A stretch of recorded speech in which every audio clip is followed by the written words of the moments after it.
இயேசுவில் அன்புமிக்கவர்களே, இந்த மகிழ்ச்சியான ஓய்வு நாளில் நம் ஆண்டுடைய திரு சமூகத்திலிருந்து கர்த்தருடைய திருவார்த்தையை நாம் இல்லத்தில் இருந்தவாறு நாம் கேட்க இருக்கின்றோம். இந்த காணொலியின் வாயிலாய் பார்த்துக் கொண்டிருக்கின்ற உங்கள் அனைவருக்கும் மிக குறிப்பாக நான் இறைப்பணியாற்றுகின்ற சண்டத்தூர் போதக வட்டம் பரிசுத்த மத்தேயு திருச்சபையின் குடும்ப விசுவாசிகளுக்கு என்னுடைய ஸ்தோத்திரத்தை நான் தெரிவித்துக் கொள்கின்றேன். நமது ஆரம்பம் பிதா குமாரன் பரிசுத்த ஆவி நாமத்துள்ளது. ஆமென்.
ஆண்டவருக்குள் அன்பார்ந்தவர்களே, நம்முடைய பிதாவாகிய கடவுளிடமிருந்தும் அவருடைய ஒரே பேரான குமாரனும் உயிர்த்தெழுந்த ஆண்டவருமாயிருக்கிற இயேசு கிறிஸ்துவிடமிருந்தும் இந்த காலை பொழுதில் நம் அனைவருக்கும் கிருபையும் சமாதானமும் நிறைவாய் உண்டாவதாக.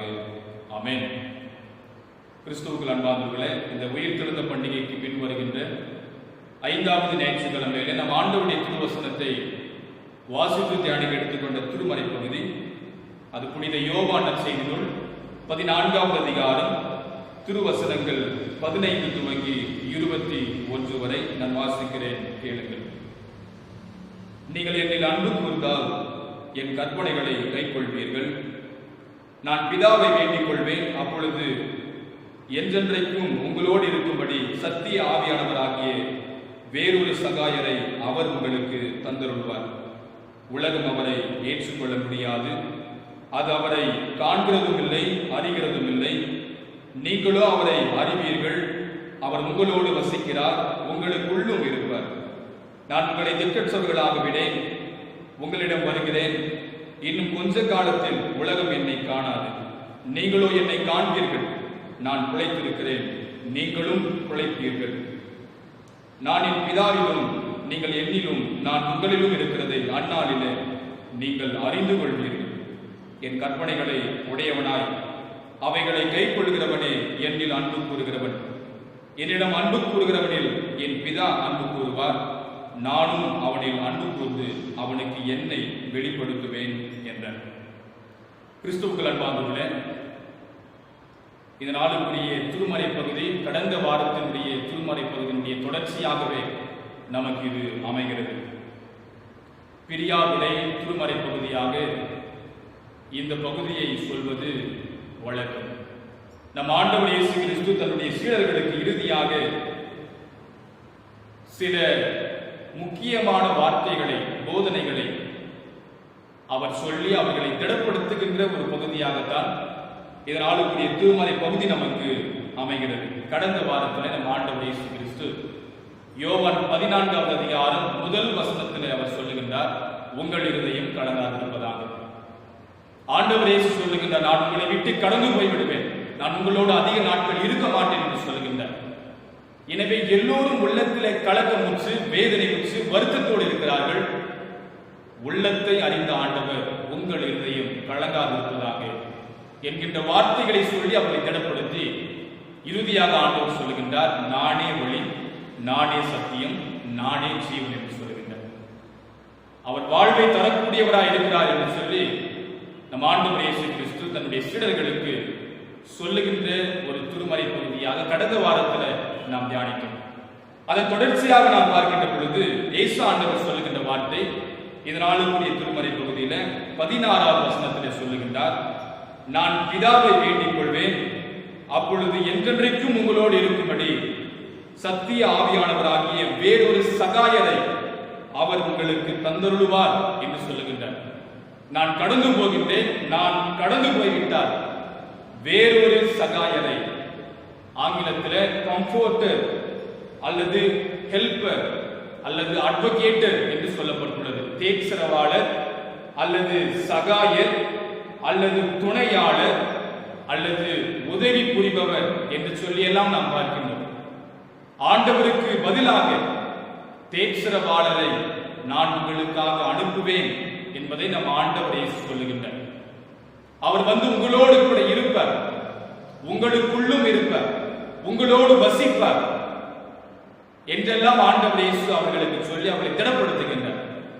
எனவே நான் இப்படியெல்லாம் செய்ய போகிறேன், எனவே நீங்கள் செய்ய வேண்டிய வேலை என்னுடைய கற்பனைகளை கைக்கொள்ளுங்கள் என்று சொல்லுகின்றார். என்னில் அன்பு கூர்ந்தால் என் கட்டளைகளை நீங்கள் கைக்கொள்வீர்கள் என்று சொல்லி முதல் வசனத்திலே 15வது வசனத்திலே சொல்லுகின்றார்.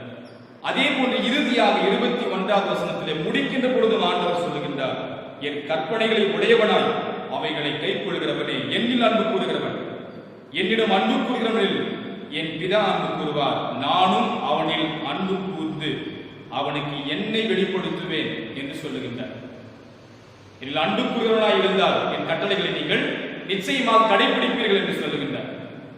ஐதன் அறிவு மார்ட்டின் லூத்தர் அவர்கள் சிறிய கத்தேகிஸ்துவல்ல கற்பனைக்குரிய விளக்கத்தை சொல்லுகின்ற பொழுது, நாம் எல்லாவற்றையும் விட கடவுளுக்கு பயந்து அவரிடத்தில் அன்பு கூறுவதின் பயனாக என்று அதை விளக்கும் போது ஆரம்பிப்பார். நாம் கர்த்தருக்கு பயப்படுகின்ற பயத்தோடு நாம் கர்த்தரை அன்பு செலுத்த வேண்டும், அவருடைய கட்டளைகளை நிறைவேற்ற வேண்டும். கர்த்தருடைய கற்பனை எது? Love your God, love your neighbours as yourself என்று சொல்லி ஆங்கிலத்தில் சொல்வார்கள். கடவுளை நேசி, அதே போன்று உன்னை நேசிப்பது போல பிற மக்களையும் நேசி. இதுதான் கற்பனை. ஆண்டவர் இயேசு 2 வார்த்தைகளில் இந்த முழு கற்பனைகளை அவர் முழுமையாக சொல்வதை நாம் பார்க்கின்றோம். எனவே கர்த்தருடைய கட்டளைகளை நாம் முதலாவது நிறைவேற்றுகின்ற மக்களாக நம்முடைய கிறிஸ்தவ வாழ்க்கையில நாம் வாழ கற்றுக்கொள்ள வேண்டும். அதுதான் ஆண்டவருக்கு பிரியமுள்ள ஒரு வாழ்க்கையாக இருக்கிறது. இப்படி நாம் வாழ்கின்ற பொழுது நம் ஆண்டவர் இயேசு கிறிஸ்து வேறொரு சகாயரை, தேற்றரவாளரை, உதவி புரிபவரை, நம்மோடு எப்பொழுதும் இருப்பவரை நமக்காக தருவதாக அவர் சொல்வதை நாம் பார்க்கின்றோம். அன்புக்குரியவர்களே, ஒருபோதும் ஆண்டவர் இயேசு நம்மை திக்கற்றவர்களாக விடுவதே கிடையாது. இங்கே எல்லோரும் நினைக்கிறார்கள் ஆண்டவர் நம்மை விட்டு போய்விடுவார், அவர் போய்விட்டால் நம்முடைய வாழ்க்கை எப்படி இருக்கும் என்று சொல்லி ஏங்கினார்கள்.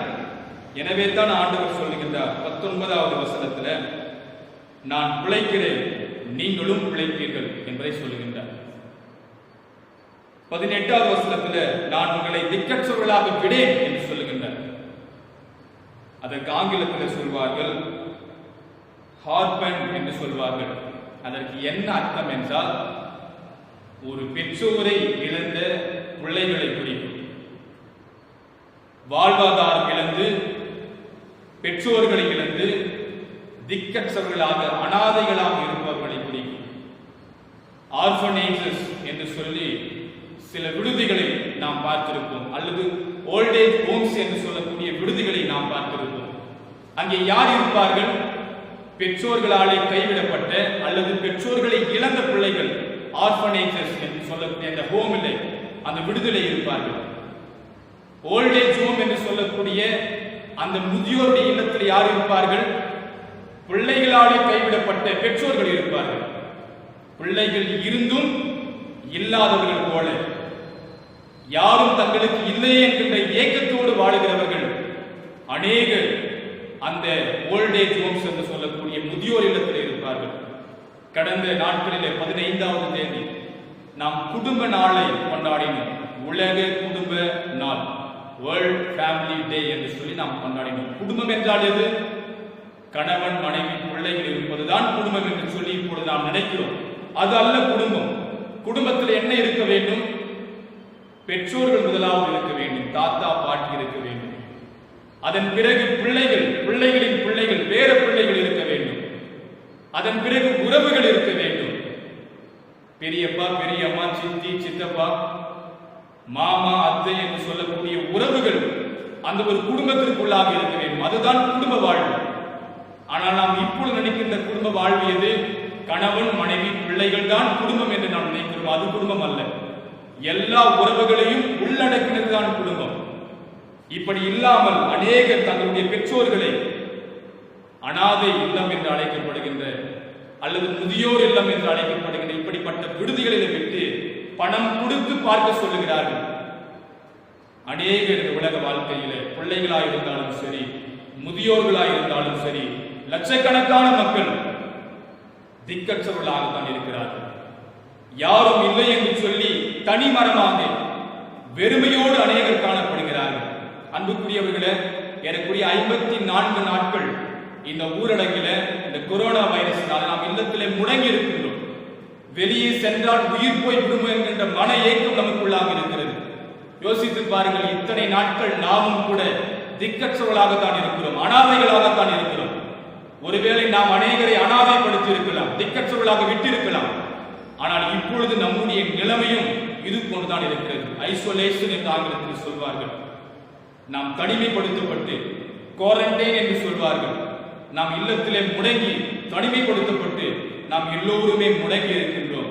திக்கற்ற ஒரு நிலைமையில, யாரும் இல்லாமையில நாம் எல்லோரும் இப்பொழுது இந்த உலக வாழ்க்கையை இல்லத்தில் இருந்து வாழ்ந்து கொண்டிருக்கிறோம். அன்புக்குரியவர்களே, இப்படி எல்லோரும் இப்படிப்பட்ட ஒரு நிலையில கடந்து போகின்ற பொழுது நம் ஆண்டவர் இயேசு கிறிஸ்து சொல்லுகின்றார், நான் உங்களை திக்கற்றவர்களாக விடேன் என்று சொல்லுகின்றார். ஏனென்றால் ஒருபோதும் நம் ஆண்டவர் இயேசு கிறிஸ்து நம்மை கைவிடுகின்ற ஆண்டவர் கிடையாது. படைப்பிலே நாம் பார்க்கலாம், தான் படைத்த முதல் மனிதன் ஆதாம் தனியாய் இருப்பதை உணர்ந்த ஆண்டவர் ஏற்ற துணையாக, இணைப்பாக, உதவியாக ஏவாளை கொடுத்தார். அது மாத்திரமல்லாமல் இயேசு ஆண்டவர் இறுதியாக சிலுவையிலே தொங்கிக் கொண்டிருக்கின்ற பொழுது தனக்கேற்று இருக்கக்கூடிய அந்த தாயை, அன்னை மரியாளை அவர் உற்று நோக்குகின்றார். யாரும் இல்லாமல் இப்பொழுது அவர்கள் நிற்கிறார்களே, திக்கற்றவர்களாக இருக்கிறாரே, நான் போய்விட்டால் அவரை யார் பார்த்துக் கொள்வார்கள் என்று சொல்லி தனக்கு அன்பாயிருந்த ஒரு சீடன் யோவானிடத்தில் தன்னுடைய தாயை அவர் இணைப்பதாக நாம் பார்க்கின்றோம். அவர்களை சேர்த்து வைக்கின்றார். ஒரு பிள்ளையும் அன்னைக்கும் உள்ள ஒரு உறவு முறையில இருவரையும் இணைத்து வைக்கின்றார்.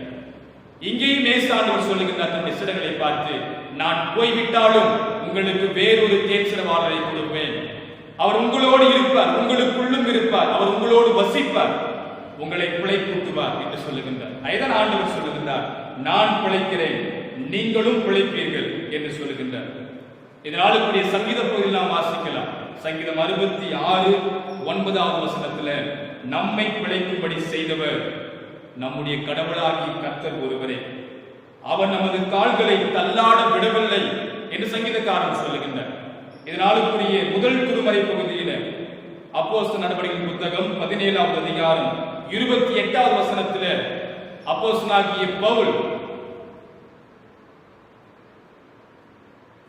அத்தனை என்று சொல்லக்கூடிய பட்டணத்தாரை பார்த்து அவர் சொல்லுகின்றார், நாம் அவருக்குள் பிழைத்திருக்கிறோம், அசைகிறோம், இருக்கிறோம் என்று சொல்லுகின்றார்.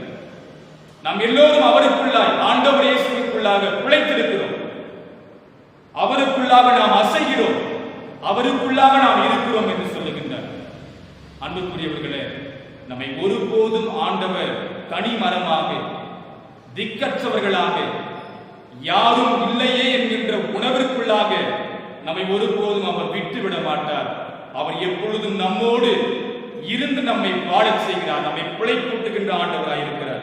எனவே நாம் செய்ய வேண்டிய வேலை, கர்த்தருடைய கற்பனைகளை நாம் நிறைவேற்ற வேண்டும். அவரிடத்தில் அன்பு செலுத்துவதன் விளைவாக அவருடைய கட்டளைகளை நம்ம நிறைவேற்ற வேண்டும். அதை எப்படி புரிந்து கொள்கிறோம்? 1 யோவான் 3வது அதிகாரம் 24வது வசனத்தில் இங்கே தெளிவாக சொல்லப்பட்டுள்ளது. 1 யோவான் 3வது அதிகாரம் 24வது வசனத்தில், அவருடைய கற்பனைகளை கைக்கொள்கிறவன் அவரில் நிலைத்திருக்கிறான், அவரும் அவனில் நிலைத்திருக்கிறார். அவர் நம்மில் நிலைத்திருக்கிறதை அவர் நமக்கு தந்தருளின ஆவியினாலே அறிந்து கொள்கிறோம் என்று சொல்லப்பட்டுள்ளது. அவர் நமக்குள்ளாக எப்படி இருக்கிறார், நமக்குள்ளாக எப்படி வாழுகிறார் என்பதை நாம் புரிந்து கொள்ள வேண்டும் என்றால் அவர் கொடுத்த பரிசுத்த ஆவியானவரின் மூலமாகத்தான் நாம் புரிந்து கொள்ள முடியும் என்பதை நம்ம ஆண்டவர் இயேசு கிறிஸ்து இங்கே சீடர்களுக்கும் சொல்லுகின்றார். அங்கே யோவான் நற்செய்தியாளர் தன்னுடைய நிருபத்திலும் அவர் சொல்வதை நாம் பார்க்கின்றோம். அன்புக்குரியவர்களே, இந்த நாளிலும் கூட கர்த்தர் நமக்கு தருகின்ற திருவார்த்தை அதுதான். 54 நாட்களாக நாம் எல்லோரும் இல்லத்திலே முடங்கி இருக்கின்றோம். திருச்சபைகள் எல்லாம் முடங்கி இருக்கின்றது. நாம் எல்லோருமே ஆண்டவருடைய சமூகத்திற்கு செல்லாமல் ஏங்கி போயிருக்கிறோம். திக்கற்றவர்களாக, அனாதைகளாக நாம் விடப்பட்டிருக்கின்றோம். ஆனால் எப்பொழுதுமே நமக்குள்ளாக வாசம் செய்கின்ற பரிசுத்த ஆவியானவரை நம் ஆண்டவர் இயேசு கிறிஸ்து கடவுளாக கர்த்தர் நமக்கு கொடுத்திருக்கின்றார். அவர் நமக்குள்ளாக இருக்கின்றார், நம்மோடு அவர் வாசம் செய்கிறார். ஆண்டவர் இயேசு பிழைத்திருக்கின்றார், நாமும் பிழைக்கின்ற மக்களாகத்தான் எப்பொழுதுமே இருப்போம்.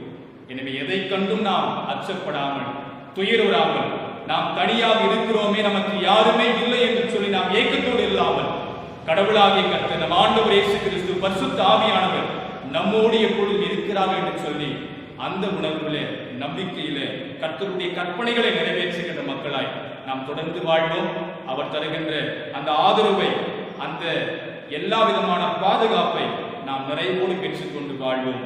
இப்படிப்பட்ட ஒரு வாழ்க்கையை வாழ எல்லாம் வல்ல இறைவன் அந்த திருவசனத்தின் வழியாக நம்மை நிறைவோடு வழிநடத்தி ஆசீர்வதித்து காத்துக் கொள்வாராக.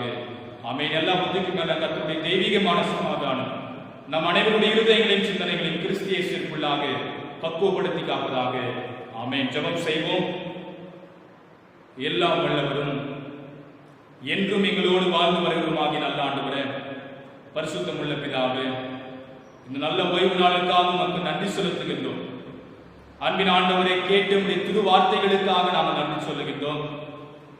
திக்கற்றவர்களாக நான் ஒருபோதும் உங்களை விடமாட்டேன் என்று சொல்லி ஆண்டவர் இயேசுவின் வழியாக எங்களுக்கு சொல்லி இருக்கின்றேன். என்னுடைய கற்பனைகளை அன்பு செலுத்துவதன் வழியாக நிறைவேற்றுங்கள். நான் உங்களுக்குள்ளே இருப்பேன், நான் உங்களோடு வாசம் செய்வேன், நான் பிதாவை வேண்டிக் கொள்வேன், என்றும் உங்களோடு வாழும்படியான மற்றொரு சகாயரை, தேற்றவாளரை உங்களுக்கு அருளுவார். உங்களுக்குள்ளும் அவர் இருப்பார், உங்களோடு வசிப்பார். நான் பிழைத்திருக்கிறேன், நீங்களும் பிழைத்திருப்பீர்கள் என்று சொல்லி இயேசு கிறிஸ்துவின் வழியாக ஆண்டவர் எங்களுக்கு தெளிவாக எடுத்து சொல்லி இருக்கின்றேன். இந்த நம்பிக்கையோடு நாங்கள் தொடர்ந்து வாழ கற்றுக்கொண்டார். இத்தனை நாட்களாக நாம் இல்லத்தில் இருக்கிறோம், திக்கற்றவர்களாக இருக்கிறோம், அனாதைகளாக நாம் விடப்பட்டு இருக்கின்றோம். யார் எங்களுக்கு வாழ்க்கையை தருவார் என்று சொல்லி மன ஏக்கத்தோடு இருக்கிறோம். விஞ்ஞானம், அறிவுகள் எல்லாமே ஒன்றுமில்லாமல் போய்விட்டது. இந்த கொரோனா வைரஸுக்குரிய தடுப்பு மருந்து யார் கண்டுபிடிப்பார் என்று சொல்லி ஒரு கேள்விக்குறியோடு இந்த முழு உலகமே போய் கொண்டிருக்கிறது. நான் பிழைத்திருக்கிறேன், நீங்களும் பிழைப்பீர்கள் என்று சொல்லி எங்களுக்கு திட நம்பிக்கையை ஆண்டவர் இயேசு தருகின்றேன். இது மரித்தோரின் கடவுள் அல்ல, ஜீவனுள்ளோரின் கடவுளாய் இருப்பதற்காக நமக்கு நன்றி செலுத்துகின்றோம்.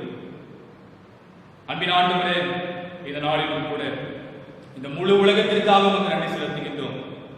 மிக குறிப்பாக கொரோனா வைரஸினாலே பாதிக்கப்பட்டுள்ள அநேக நாடுகளுக்காக நமக்கு நன்றி செலுத்துகின்றோம். விரைவாக இந்த வைரஸின் பிடியிலிருந்து யாவரும் குணமடைய, சுகம் பெற, இல்லம் திரும்ப கர்த்தர் அருள்தார்.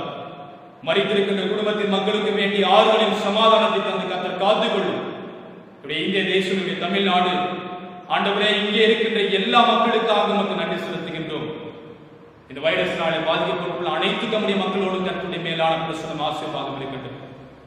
யாவரும் விரைவாக சுகம் பெற்று நலம் பெற்று இல்லம் திரும்ப கர்த்தர் அருள் தருகிறாங்க.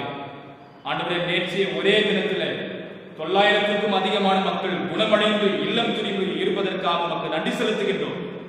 ஆண்டவரே, விரைவாக ஒவ்வொரு நாட்களும் இதே போன்று அதிகமான மக்கள் விரைவாக நலம் பெற்று இல்லம் திரும்ப கர்த்தர் அருள் தாரும்.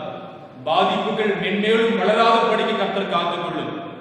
ஆண்டவரே, நாங்களும் தொடர்ந்து அரசாங்கத்தினுடைய எல்லா விதமான கட்டளைகளுக்கும் நாங்கள் கீழ்ப்படிந்து இல்லத்தில் நாங்கள் முழுமையாக நாங்கள் இருக்க சமூக இடைவேளை, தனி மனித இடைவேளையை நாம் கடைபிடிக்க கர்த்தர் அருள் தாரும்.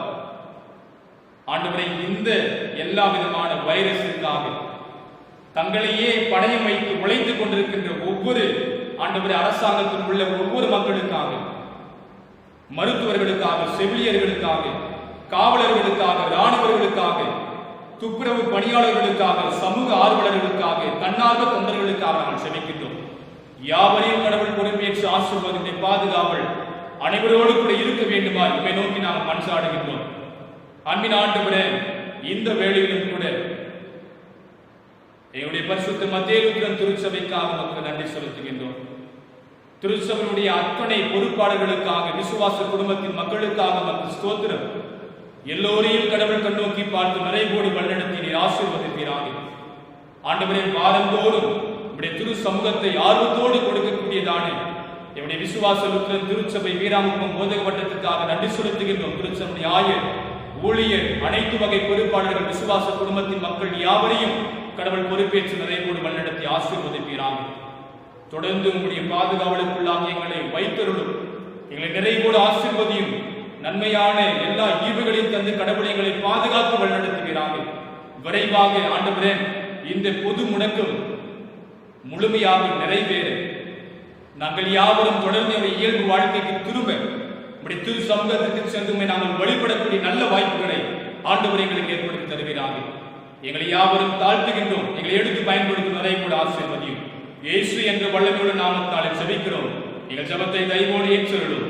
அன்பு நிறைந்த பிதாவே, ஆமென். நம் ஆண்டவர் இயேசு கிறிஸ்துவின் கிருபை, கடவுளின் அன்பு, பரிசுத்த ஆவியானவரின் நல்குண வழிநடத்தல் ஆசீர்வாதம் நம் அனைவரோடும், நாம் ஜெபித்த எல்லா ஜெப விண்ணப்பங்களோடும், இருதயத்தில் வேண்டிக் கொண்ட எல்லா விண்ணப்பங்களோடும் கர்த்தருடைய தெய்வீகமான கரத்தை இந்த ஆண்டவர் தாமே நம்மை நிறைவோடு வழிநடத்தி ஆசீர்வதித்து காத்துக் கொள்வாராக. ஆமென். என் ஆத்துமாவே கர்த்தரை ஸ்தோத்திரி, என் முழு உள்ளமையோட பரிசுத்த நாமத்தை ஸ்தோத்திரி. என் ஆத்துமாவே கர்த்தரை ஸ்தோத்திரி, அவர் செய்த சகல உபகாரங்களையும் மறவாதே. ஆமென். ஸ்தோத்திரம்.